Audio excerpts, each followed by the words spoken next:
La parole est à Monsieur le Président Bourlanges pour le groupe démocrate. Madame la Présidente, Madame la Première ministre, mes chers collègues, le nettoyage ethnique du Haut-Karabakh et ses dizaines de milliers de victimes ne sont que le premier acte d'une tragédie qui, si les appels de la France ne sont pas entendus, en comportera deux autres. La destruction, à l'instigation de la Russie, de la démocratie libérale arménienne et la remise en cause de la souveraineté et de l'intégrité territoriale d'une Arménie prise en tenaille par les adeptes du panturquisme. Il faut agir. Je vous pose, Madame, 3 questions pour agir.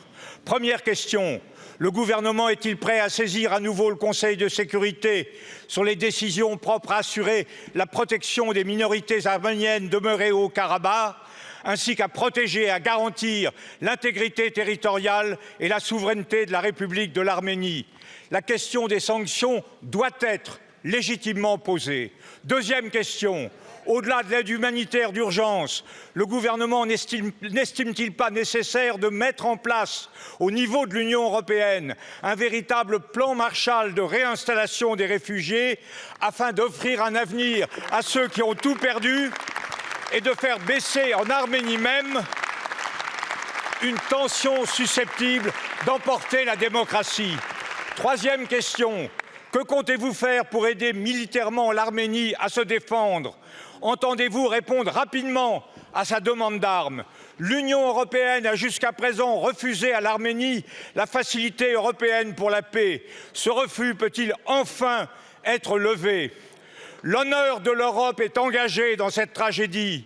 Si nous oublions Erevan, nous oublions ce que nous sommes et ce que nous devons rester.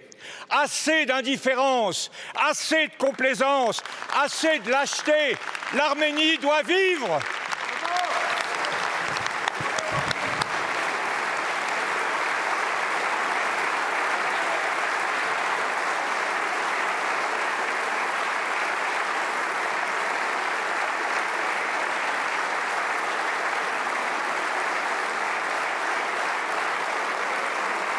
Merci beaucoup, Monsieur le Président.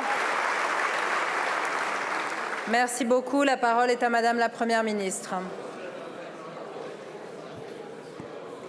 Madame la Présidente, Mesdames et Messieurs les députés, Monsieur le Président Jean-Louis Bourlanges, avant toute chose, mes pensées vont aux Arméniennes et aux Arméniens. Au moment où je vous parle, plus de 100 000 d'entre eux ont dû fuir le Haut-Karabakh, fuir leurs terres et leurs foyers. C'est la quasi-totalité des habitants de cette région.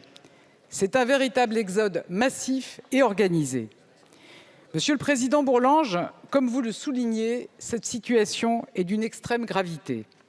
Après 9 mois d'un blocus illégal, nous faisons face à une offensive militaire de l'Azerbaïdjan en violation du cessez-le-feu sous le regard complice de la Russie qui a rompu tous ses engagements. Je le dis devant vous, nous condamnons fermement ces actions de l'Azerbaïdjan.